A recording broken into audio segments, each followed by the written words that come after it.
Hello and thank you for joining us on ERi-TV. This is English news broadcast live from the headquarters in Asmara at exactly 10:30 p.m.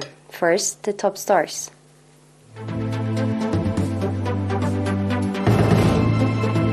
Water and soil conservation activity in the central region.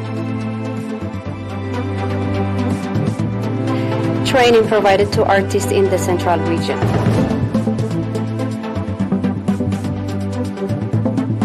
Somali president urges people to flush out Al-Shabaab bedbags. 14 Malian soldiers killed in 2 armed group attacks.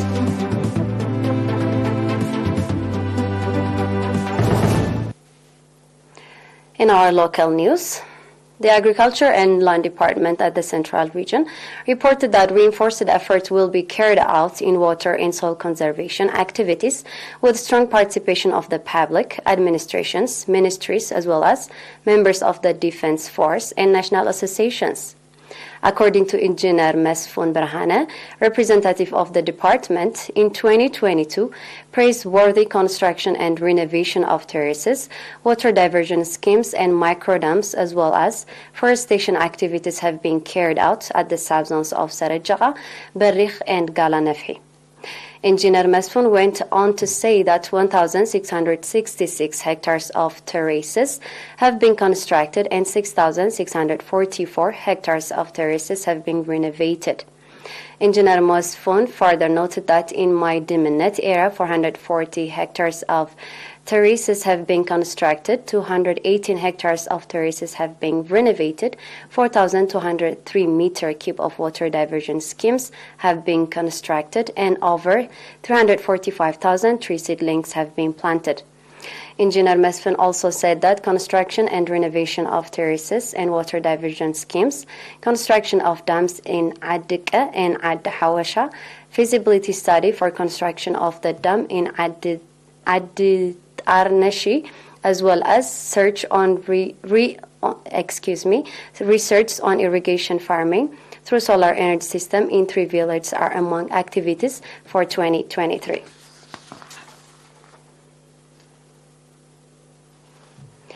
The Cultural Office of the Commission of Culture and Sport, in cooperation with the National Confederation of Eritrean Workers, organized a 3-month training program on various fields of art to 70 artists in the Central Region. The training included concepts of composition, film directing, writing of long and short fictions, as well as literature based on true story, as well as acting and casting, indicating the role of art in portraying, preserving, and transferring the rich history and culture of Eritrean people. Mr. Kibra'ab Kidane, Deputy Secretary General of the National Confederation of Eritrean Workers, said that the training will have significant contribution to that regard. Mr. Alam Seged Tesfai, author and researcher, said that the training program, beyond upgrading the skills of the artist, will have significant contribution in the transferring the noble societal values, culture, and history of the Eritrean people to generations through means of the arts. The representative of the trainees, on his part, said that the training will have significant input in developing their skills and expressed readiness to live up to the expectations.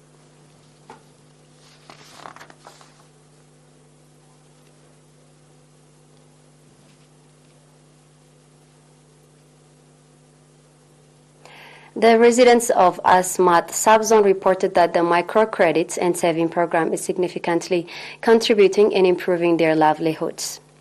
According to Mrs. Mariam Osman, Managing Director at Ansaba Administrative Area, there are customers of the program in 8 administrative areas in the subzone, and that the customers have been able to develop their livestock and agricultural activities through the program.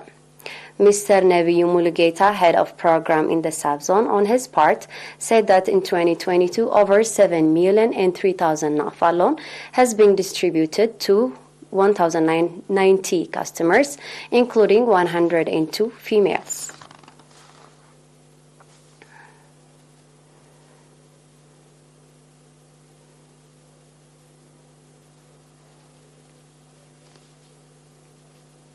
International news follows after a short break. Stay tuned.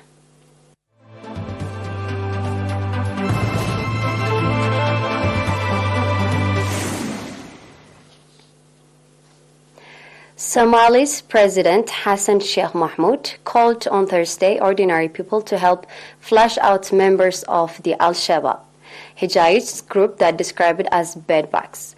Mohamud was addressing large crowd at the government-organized rally against the Al-Qaeda-linked militants held at the stadium in the capital Mogadishu under tight security. He said he is calling the people of Mogadishu that the ringleaders are amongst them and so to flush them out. They are in their houses, neighborhoods, in cars that they pass them by.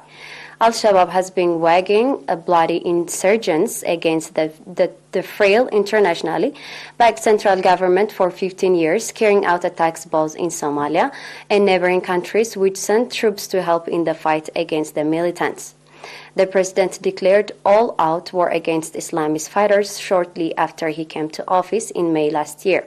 In recent months, the army and local clan militants have retaken swaths of territory in the center of the country in an operation backed up by U.S. airstrikes and African Union forces. 14 Malian soldiers were killed and 11 wounded in two separate attacks in the central Mali after their vehicles struck explosive devices, the army had said. The incidents took place on Tuesday in central region, where attackers with ties to Al-Qaeda and ISIS regularly attack civilians, Malian soldiers, United Nations peacekeepers, and other international forces. The reinforcement in response to the latest attack led to the killing of 31 rebels, the army said in a statement on Wednesday. Reuters news agency could not independently confirm the reports, and no group has yet claimed responsibility for the attacks. Mali has been racked by violence since 2012 when armed groups hijacked an uprising by Tuareg separatists in the north. The conflict has since spread to other countries in West Africa's Sahel region, despite a courtesy international military response. And now we have a quick review of the top stories.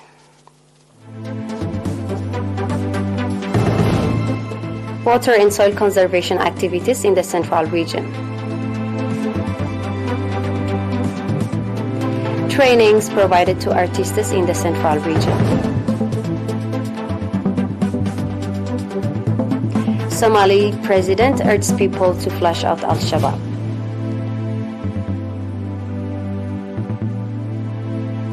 "14 Malian soldiers killed in two armed group attacks."